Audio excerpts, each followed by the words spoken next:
ہمارے چینل تبلیغ T V کو ضرور سبسکرائب کریں اور نئی اپڈیٹس کے لیے گھنٹی کے بٹن کو ضرور دبائیں۔ ہر وہ شخص جو مومن ہو، عقیدہ اس کا ٹھیک ہو، اس کے پیچھے نماز جائز ہے، خواہ وہ نیک ہو خواہ وہ برا ہو۔ سمجھ آگئی؟ مومن کہتے ہیں جس کا عقیدہ ٹھیک ہو، برن کہتے ہیں نیک ہو، فاجر کہتے ہیں گناہگار ہو۔ ایسا وہ شخص کہ جس کا عقیدہ ٹھیک ہو، اعمال میں کوتاہی ہو، اس کے پیچھے نماز پڑھنا جائز ہے۔ تو امام ابو حنیفہ رحمۃ اللہ علیہ جو فرما رہے ہیں ہر کسی کے پیچھے، دیکھو وَالصَّلَاةُ خَلْفَ کُلِّ، ہر کسی کے پیچھے، وہ کون ہو؟ من المومنین، من المومنین، ہر بندے کے پیچھے نماز جائز ہے، لیکن بندہ کون ہو؟ مومن، صحیح العقیدہ، برن و فاجر، خواہ نیک ہو خواہ برا، لیکن عقیدہ ٹھیک ہو مومن، عقیدہ ٹھیک ہو، نیک ہو یا برا، عقیدہ ٹھیک ہونا چاہیے، بس نماز جائز ہے، نماز ہو جائے گی، لیکن امام کا بولو عقیدہ۔ جی امام صاحب فرماتے ہیں ہر کسی کے پیچھے ہو جاتی ہے، تم ان کے حنفی ہو، تم ترجمان ہو، تم مقلد ہو، تم کیا تو نہیں ہوتی، تمہاری مانے یا امام کی؟ میں نے کہا مانے امام کی، لیکن امام نے کیا فرمایا وہ سمجھے ہم سے، ہمارے امام نے کیا فرمایا وہ سمجھے ہم سے۔ امام کے جملے آپ نہ سمجھائیں، ہم ترجمان ہیں تو ہم سے سمجھیں ہمارے امام نے کیا فرمایا۔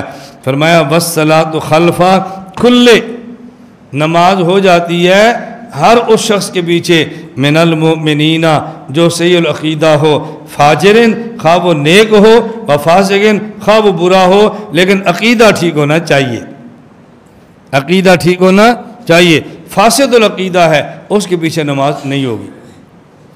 اور یہ بات سمجھنا، کبھی ایک بندہ کا عقیدہ ٹھیک ہوتا ہے، لیکن اس کا عقیدہ ٹھیک ہوتا ہے اس معنی میں کہ مومن ہے، اور فاسد ہوتا ہے اس معنی میں کہ مبتدع ہے۔ بعض عقائد وہ ہیں کہ جن کی بنیاد پر اسلام اور کفر کا فتویٰ ہوتا ہے، اور بعض عقائد وہ ہیں کہ جس کی بنیاد پہ سنت اور بدعت کی بات کی جاتی ہے۔ یہ بندہ عقیدہ ٹھیک نہیں، کافر ہے، اس کا عقیدہ ٹھیک ہے، مومن ہے، اس کا عقیدہ ٹھیک نہیں، مبتدع فی العقیدہ ہے، اس کا عقیدہ ٹھیک ہے، یہ متسنن فی العقیدہ ہے۔ تو بعض عقائد کی بنیاد پہ بندہ کافر فی العقیدہ ہوتا ہے، اور بعض عقائد کی بنیاد پہ بندہ مبتدع فی العقیدہ ہوتا ہے۔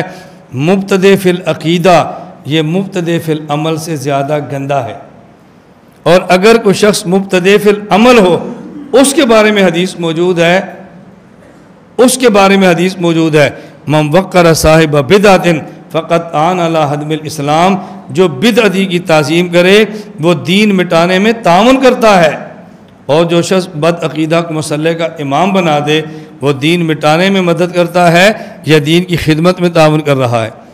اس لیے مبتدع فی العقیدہ سے اس کے پیچھے نماز پڑھنے سے بچنا چاہیے، یہ باتیں اچھی طرح سمجھنا۔ اور بعض لوگ ایسے ہیں کہ جن کے پیچھے نماز پڑھیں تو گنجائش ہوتی ہے، لیکن وہاں گنجائش ختم کر دی جاتی ہے، کیونکہ اس گنجائش دینے سے کچھ نقصانات ہوتے ہیں، ان نقصانات سے بچنے کے لیے یہ گنجائش بھی ختم کرنی پڑتی ہے، یہ گنجائش بھی ختم کرنی پڑتی ہے۔ بات اچھی طرح سمجھنا، اگر گاڑی موٹر وے پر 120 کی رفتار سے چلے تو کچھ نہیں ہوتا، 125 کی رفتار سے چلے گی تو پھر کیا ہوگا؟ لیکن نہیں جی، 120 پہ چلے تو ٹھیک ہے، 125 پہ چلے جرمانہ ہے۔ بھئی کیوں جرمانہ ہے؟ 5 کلومیٹر سے کیا ہوتا ہے؟ کہتے ہیں 105 کی گنجائش دی نا، اس نے 30 پہ جانا ہے، 30 پہ دی نا، اس نے 40 پہ جانا ہے۔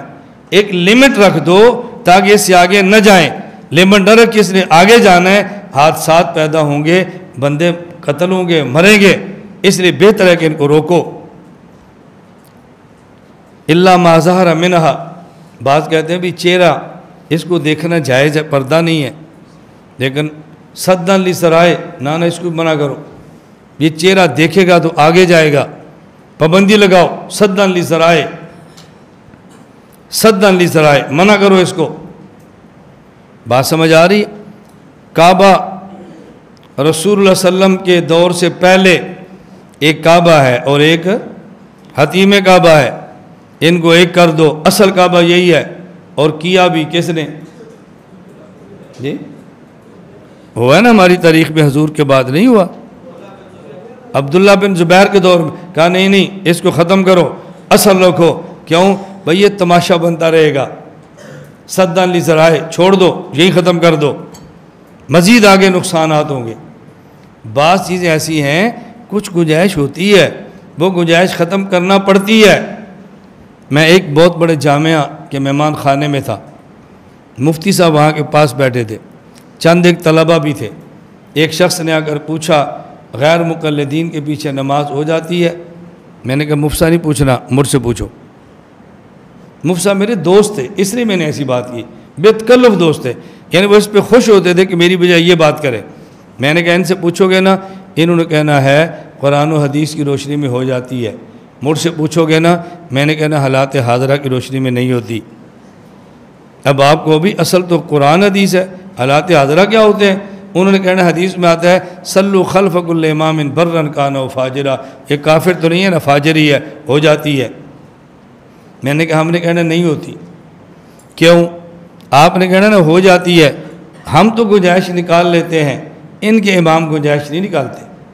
जब ये वहाँ जाएगा और रफ़ुल यदैन के बग़ैर पढ़ेगा, 2-4 दिन इमाम बर्दाश्त करता है, इससे ज़्यादा नहीं कर सकता। एक लिमिट होती है ना, इससे ज़्यादा उनसे बर्दाश्त नहीं होता। उसने कहना इधर आओ, नमाज में रफ़ा यदैन क्यों नहीं करते? जी मैंने बेश्ती ज़बर पढ़ा है, तलीमुल इस्लाम पढ़ी है, चिल्ला लगाया है, बुज़ुर्गों से सुना है। लाओ भाई बुखारी शरीफ, ये देखो 5 हदीसें हुजूर पर रफ़ा यदैन फरमाया। जाओ को पूछो हदीस उनसे। उसने मैंने इसी मुफ्ती साहब के पास आना है, मुफ्ती साहब रफ़ा यदैन के बगैर नमाज हो जाती है? रफ़ा यदैन करना चाहिए कि नहीं? नहीं करना चाहिए। बुखारी में तो 5 हदीसें हैं। तो लगता है किसी मुनाज़र के हथे चढ़ गए। भाई मुनाज़रे नहीं करते, वैसे नहीं करते, कोई ज़रूरत नहीं, हो जाएगा। हाँ भी हदीस मिली। मैंने पूछा था मुफ्ती साहब ये कहते थे, झूठ बोलते हैं, इनके पास हदीस आई नहीं, जाओ बुखारी खोल के देखो। वो फिर आएगा हाँ मुफ्ती साहब हमारे काबिर को छोटे आदमी थे, बहुत इल्म था उनके पास, वो ऐसे मसला थोड़ा बताते थे, बच्चों वाली बातें इमाम करता है। फिर जाएगा हाँ मिली हदीस, नहीं जी भाई मैं तुम्हें कह रहा हूँ नहीं है उनके पास, नहीं है बुखारी में रिवायत, गलत बात कहते हैं। अब जब 3-4 चक्कर लगाएगा, आपने नमाज़ पढ़ने के लिए भेजा था, आप उसको संभालो भी ना, अब संभालो उसको, वो रफ़ा यदैन शुरू कर देगा। क्योंकि आपने नमाज के लिए तो भेज दिया ना, फिर उसको संभाला नहीं। कुछ दिनों बाद एक और मसला होगा आमीन का, आपने जवाब नहीं देना, उधर से ज़हन साजी हो रही है, इतनी बात होगी।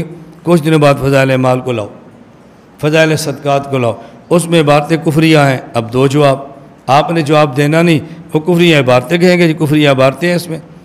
जिसको आपने नमाज के लिए भेजा था ना, वो आपके पास काफिर वाली मशीन बन कर आई है। हज़रत थानवी भी मुसलमान नहीं, हज़रत मदनी भी नहीं, हज़रत शेख ज़करिया भी नहीं, क्योंकि फ़लाँ फ़लाँ इबारत है, ना नमाज पढ़ने की गुंजाइश देते, ना वो कुफर की मशीन बनती। अब हम जो कहते हैं फ़लाँ के पीछे नमाज न पढ़े, हम क्या चाहते हैं कि तकफ़ीर के दरवाज़े खुलें या लोग कुफर के फतवे ना लगाएं?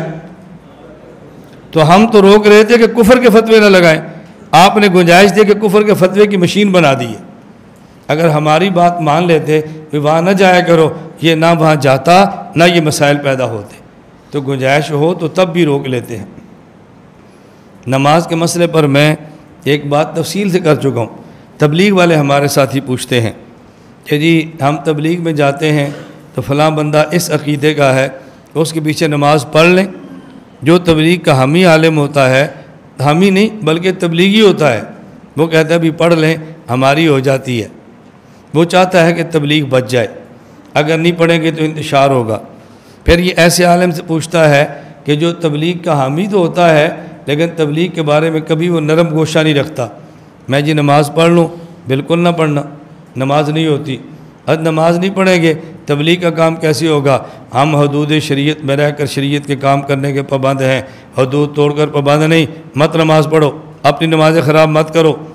اب ایک نے کہا پڑھ لو ہو جاتی ہے، اس نے تبلیغ بچائی، نماز خراب کر دی۔ دوسرا کہتا ہے نہ پڑھنا نہیں ہوتی، اسے نماز بچائی، تبلیغ خراب کر دی۔ اور جب ہم سے پوچھیں ہم کہتے ہیں پڑھ لو ہوتی نہیں ہے، دوبارہ لٹا لینا۔ وہاں نماز نہ پڑھنے سے تبلیغ کا ماحول خراب ہوتا ہے، لیکن نماز پڑھ کے لٹا لینے سے تبلیغ کا ماحول خراب نہیں ہوتا۔ ہم کہتے ہیں پڑھ لو تاکہ تبلیغ کا ماحول خراب نہ ہو، لیکن نماز لٹا لینا تاکہ آپ کی نماز خراب نہ ہو۔ ایک نے تبلیغ بچائی، نماز خراب کی، ایک نے نماز بچائی، تبلیغ خراب کی۔ ہم آپ کی تبلیغ بھی بچاتے ہیں اور آپ کی نماز بھی بچاتے ہیں۔ کتنا اعتدال کا راستہ ہم اختیار کرتے ہیں، اور پھر بھی کہتے ہیں یہ لوگ سخت ہیں۔